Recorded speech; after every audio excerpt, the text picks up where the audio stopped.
you all, and welcome back to the ministry. This is Taj McCameron, and today I got a good one for y'all.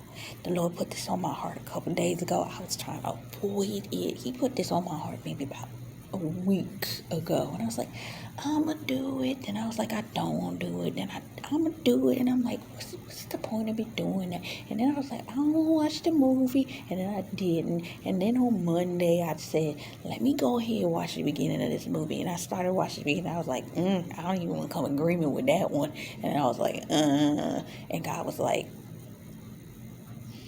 He brought me a physical manifestation of something. We are doing Snow White and the Huntsman. And you know what the Lord brought me as a manifestation? Go ahead and do that word. My dad brought in 4 apples this morning. It wasn't yesterday. It was yesterday morning. He brought in 4 apples. And I ate one last night. And I was like, and I was looking at the apples this morning. I said, I'm going to have to do Snow White and the Huntsman. So with that being said, get ready. Get your popcorn out, get your pencils, get your pens, get everything that you need, because it's about that time and we're going to have to go over this word because God done gave me something.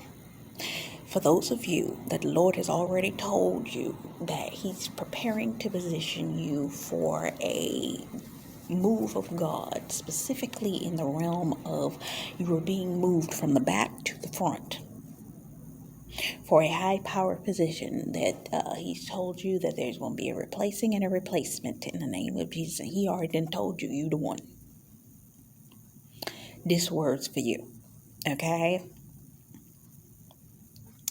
Now, there may be other things in relation to it, but it's definitely, when I say definitely, I mean definitely a kingdom spouse word.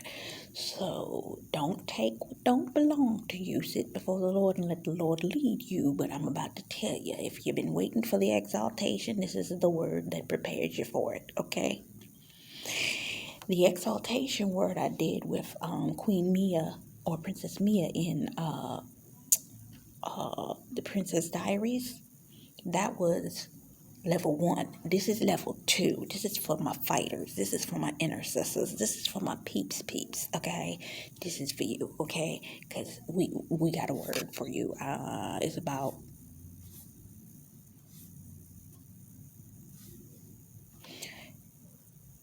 I got about 11 pages of notes, so we got to get in here because I don't know how long it's going to take, but let's the Lord lead. Let's begin.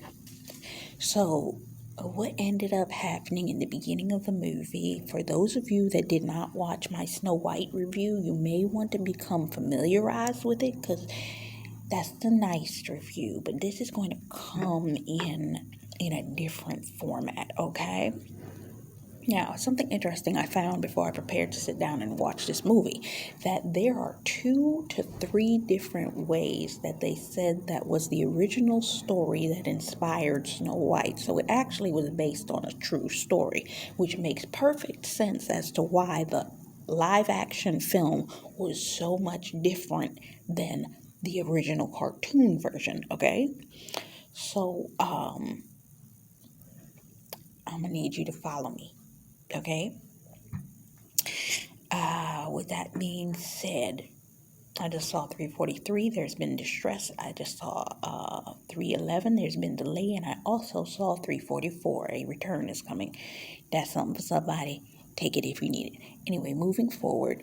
So, its story begins as it's a beautiful snowy day as the queen is walking through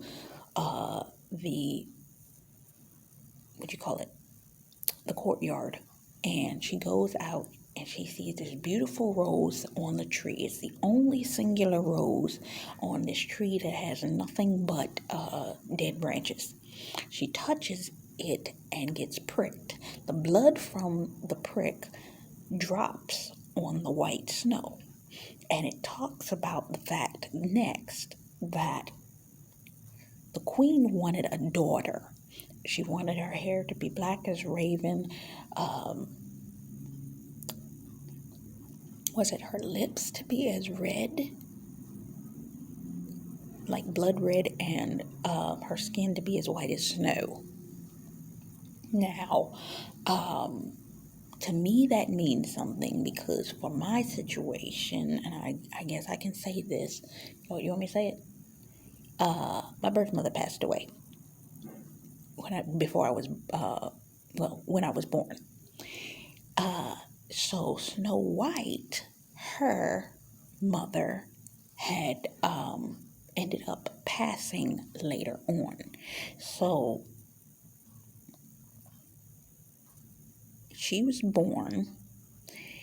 I already explained that part. Once she had the daughter, it was years later. She had to have been anywhere from 8 to 11 years old. And if 8-11 means something to you, you may want to look into that. But I'm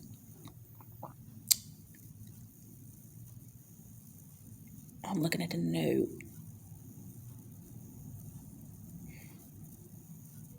And she could have been in somewhere between the age of 10 and 12 as well. So, but it's interesting, I said 8 and 11. That may mean something to somebody, but she could have been between 10 and 12 as well. So she passes away. Her mother passes away.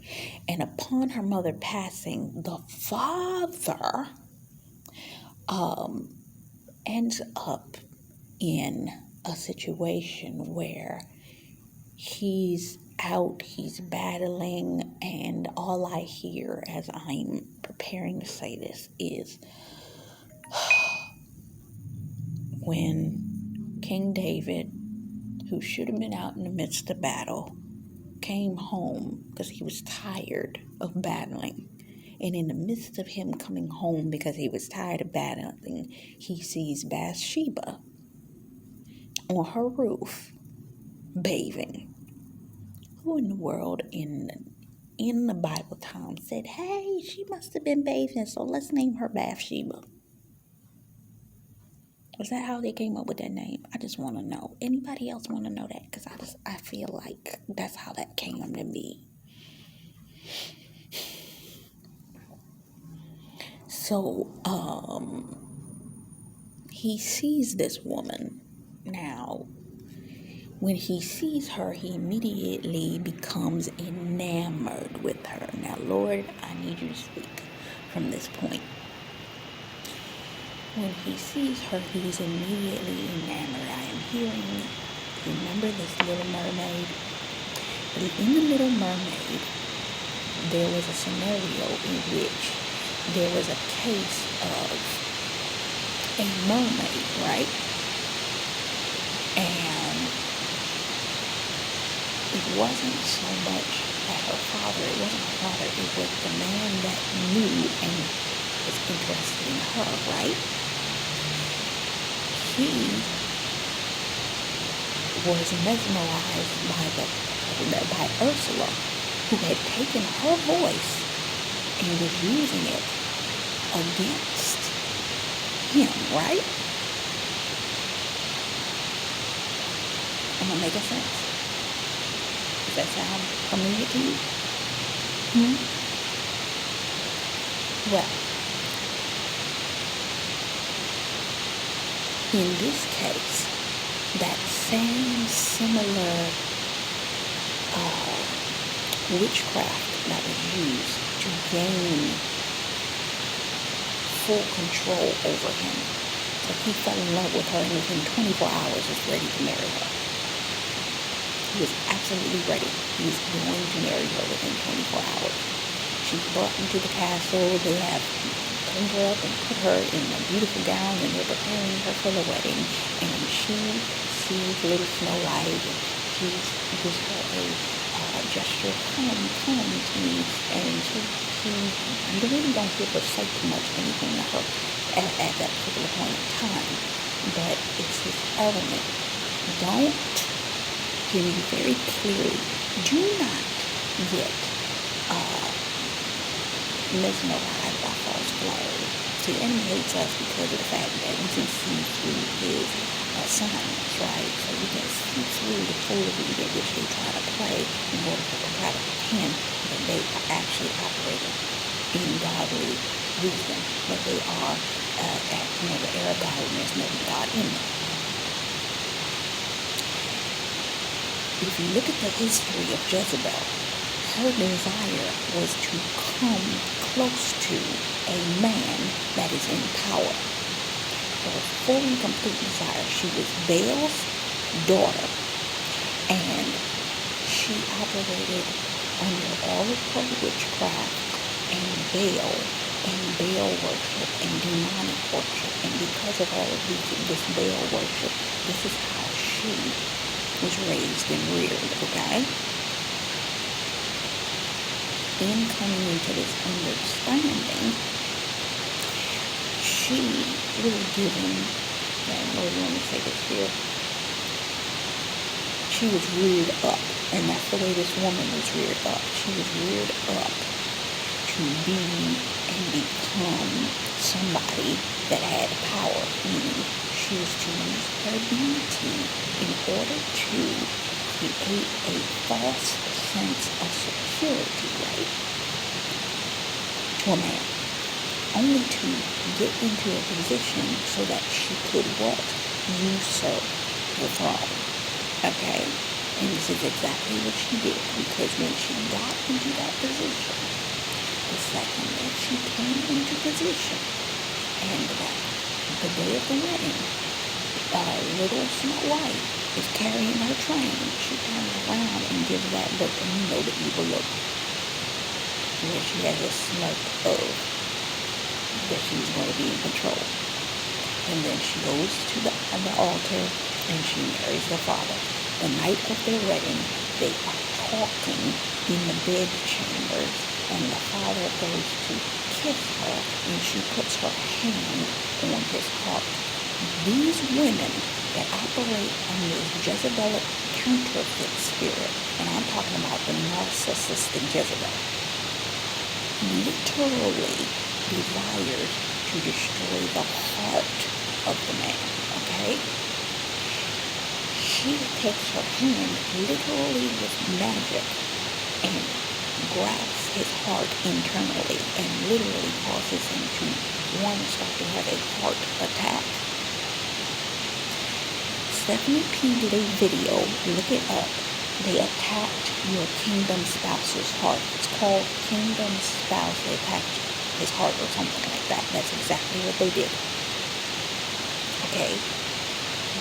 The counterfeit, especially the narcissistic one. Some of y'all had a narcissistic one that literally was holding this man in place. Okay? To keep him from coming anywhere near you. They mentally, emotionally, physically, spiritually, and socially attack this individual to keep them tied up and bound in order to prevent them from moving forward. And if they could have killed him, because the next thing that she did, as soon as she got him turned over on his back, she took a dagger out and stabbed him through the heart. Then let her people into the castle, and they literally destroyed everything.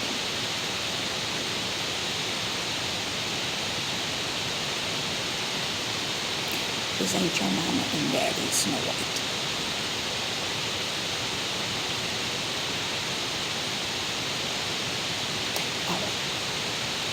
This Jezebel wanted to usurp the throne. This is exactly what Jezebel did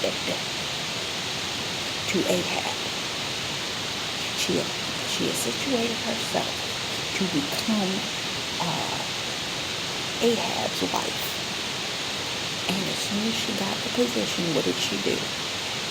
She started to use her power as his wife because she knew this man was weak.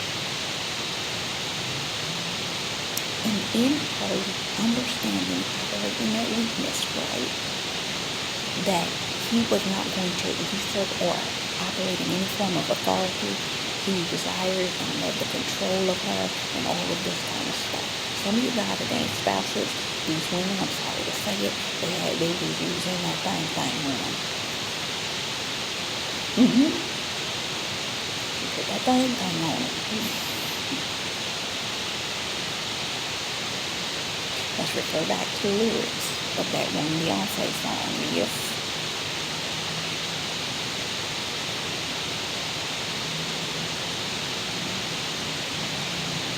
The power. Remember how she talked about the power? Hold on, let me get it for you so I can say it correct. My persuasion can build a nation. Endless power. My heart can devour. I think that's the last part. Hold on, let me see. And make certain. My persuasion can build a nation. Endless power. Our love we can devour. You'll do anything for me. So this is what the intent was, to seduce the father so that he would marry her so she could get that position. Which brings me to the song My Power. We talked about this in another video called I don't know what I called it, but it's a recent video where it talked about they'll never take my power. This woman believes that she has enough power and enough clout that she cannot be stopped. Okay? Good. Now that you understand that, let's keep moving. So, let's see here. So after the frenzy and the panic, she has her people destroyed, take a lot of the people, put them in dungeons, the rest of them are to work for them, and they're left in the courtyard, not being able to come out and do anything, none of it, okay? So the enemy is playing games, alright? They take the daughter, of course, Snow White, and put her in the dungeon. I need you to listen to me carefully. They held her in that dungeon for years. For some of you, and hear me when I say this, for some of you, you have been in a season where it seemed like as much as you tried to move forward, as much as you tried to get to the things that God was telling you that you were supposed to put your hands to, as much as you tried to move, as much as you tried to shift, as much as you did everything that the Lord done told you needed to do and everything that you needed to get done, you done did everything that God done told you. If for some reason not one thing that you done did has ever worked for you, and you sitting up there trying to figure out, now God, I'm listening to you. I'm doing everything you said do. What you mean? Why is it taking me so long to get what I need to get done? It seems like every time I get close to a point where I should be receiving a breakthrough, it's like I'm stalled, I'm delayed, it's not working, I'm being held captive in this place.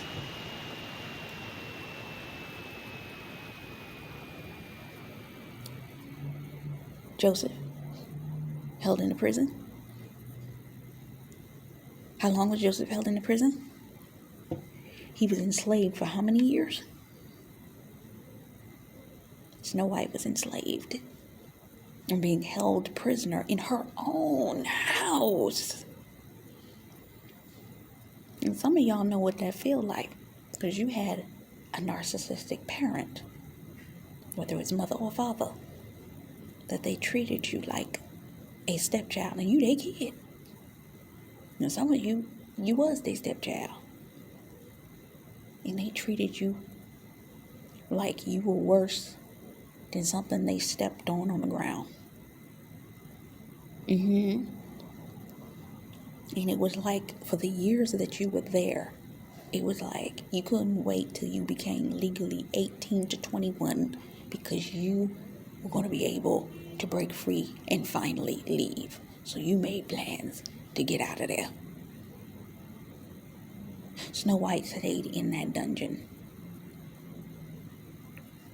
I'm praying that it was only from 10 to maybe 16, 17. She looked like she might have been 18. So we can pray that she was 12. 11, 12. And they took her and put her in a dungeon.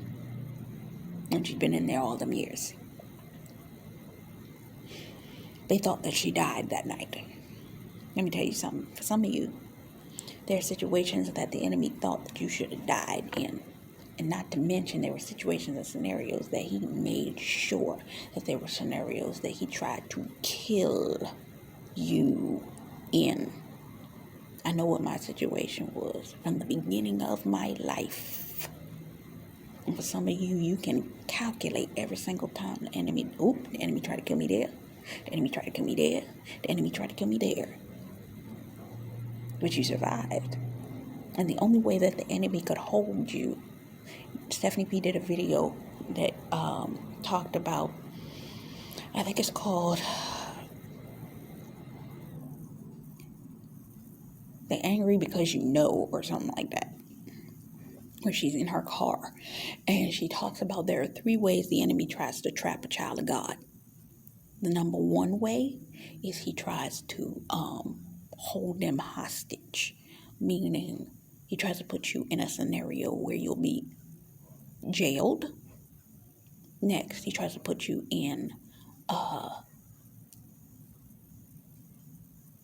whether he puts you in prison, he tries to enslave you, meaning putting you under dictatorship that he holds you in place. Homelessness is the other. And was there another one? So that's the way he tries to hold you. So she was held in the prison. So the queen, she's sitting up in her castle room and she's looking down at the people just trying to get water from the fountain.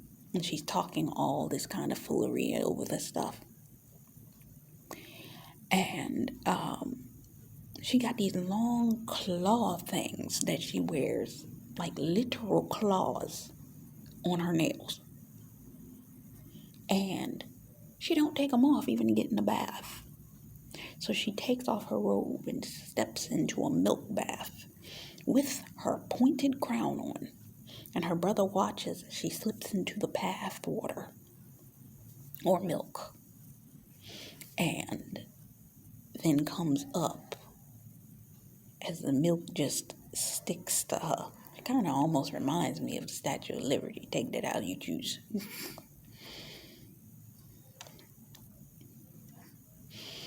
So, and it's something else I see when I think of that. I think of milk and honey. See, the enemy thought that he was going through and he was taking your milk and honey. That they went through and usurped your land and was taking your milk and honey. But they were sorrowfully mistaken. Because, see, she comes out and she has to go to meet the people, and the townspeople are begging for this, that, and the other. And the guy, she makes a snide queenie remark, I'm the one that is in control, and and the guy comes and he takes a knife and he stabs her right through the stomach. He takes it from somebody behind him and stabs her through the gut. She said, how dare you? How dare you, would you stab your queen? For some of you, you know somebody like that. Some of you know people on here that be like that. She's like, how dare you attempt to kill your queen? And she grabbed him with that same magic in his chest and started to crush his heart. The man that was sitting next to him, which was his father, said, no, don't kill my son, don't kill my son. And she didn't care. She lifted him completely up right to her face and made his heart stop. Then dropped him and then said, kill him too. And then she left. She went into her throne room. And she was in the throne room and she called out of the waters the magic mirror man, you know. He come up in the cloak and all that kind of stuff. And she says that she asks the mirror about something, and he says, you're looking tired and you're beginning to look old. And she has her brother go to the dungeon to talk to a young girl that was there that Snow White had been talking to, because she had asked, the young girl Gretchen had asked her, So what do they do with the girls that they bring here? And she didn't tell her. When the guy came to fetch her and take her upstairs, the queen grabs her around the throat, opens her mouth and ungodly sighs, which you knew was a supernatural thing, and then begins to suck all of her life out of her. And when she sucks her life out of her, I'm being reminded of an episode. You want me to bring it in here? Do I got enough time? I'll give you a short summary. She sucks the life out of her. She turns old. Okay? She turns old and she dies. I'm being reminded of an episode of Buffy where Buffy had went to a place. She went back to her hometown to try to be ignored, got herself an apartment, and the young people were turning up missing, but old bodies were being found within 24 hours of their disappearance. And people were trying to figure out, well, what is causing these people to go missing? Buffy was smart enough to go check the bodies, and when she checked, she saw one of the bodies. It was an old man, and it was like, wait, he got the tattoo that matched one of the people that frequented the restaurant that she worked at. And ended up coming to find out they were taking people and putting them in an underground servitude to a demon, and they were working their entire lifespan enslaved to this demon. And then when they died, they were brought back up to the surface. But because that environment was a hellish environment, the time operated different. So if it took 24 hours for a person to turn old, that means that if you went down there, time warped and was super fast in comparison to reality.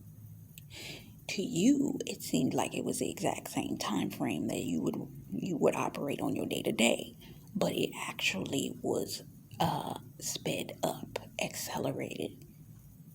But your slavery was not.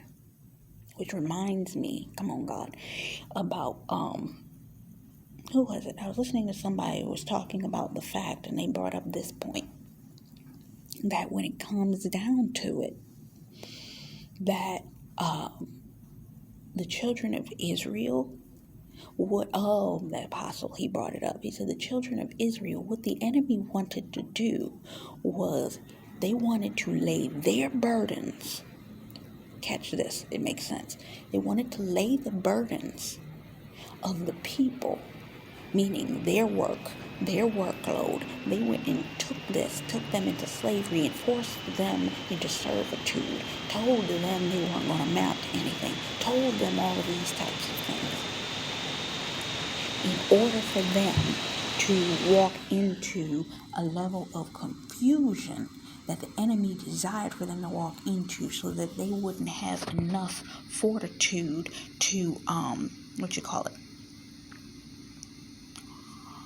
come out of their bondages, talking down to them, projecting upon them their false narratives so that they would never feel like they could break out. It's the exact same thing as we've seen every level of slavery throughout time, from the Egyptians to the African slaves, to the Indians, to the Mexicans, all of it, continually projecting upon them and continually bringing about slavery mentalities in order to destroy minds and mindsets, to prevent them from being able to have the ability to move forward into the very thing that the Lord was trying to bless them. Okay? So with that being said,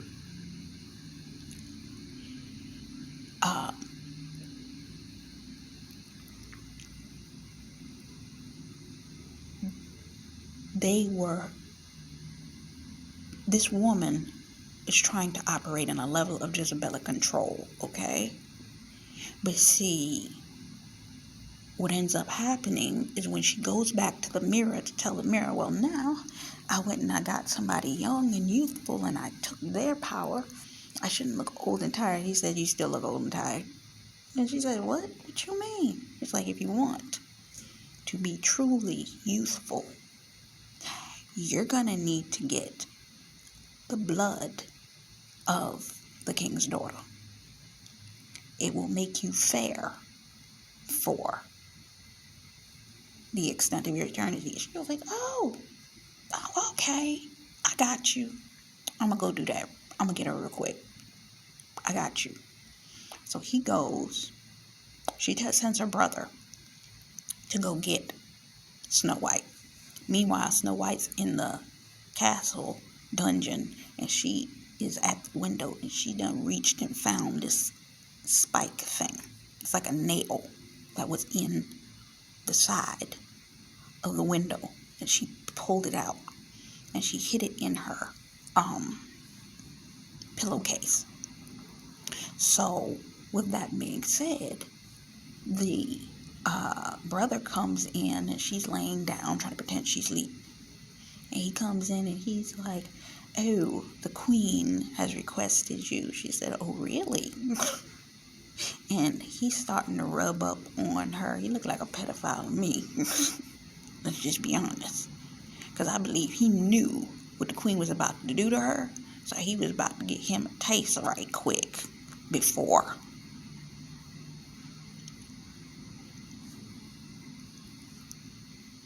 He took her to where she was supposed to go.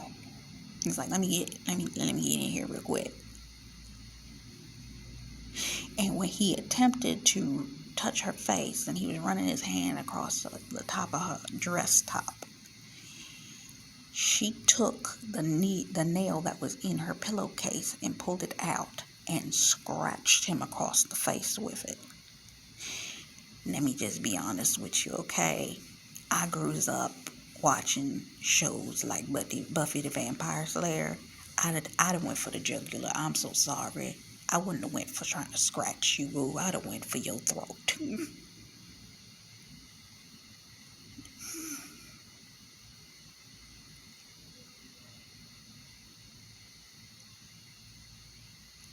She scratched him. And then ran out, shut the door, and the keys were still in the lock. So she turned the lock and locked him in there. And he was yelling and hollering about, let me out of here. And she ran. And the Lord gave me this. You are in your own castle. This is your home, your inheritance, and you are being forced to run and hide. I'm going to come back in the next one. I'll be right back.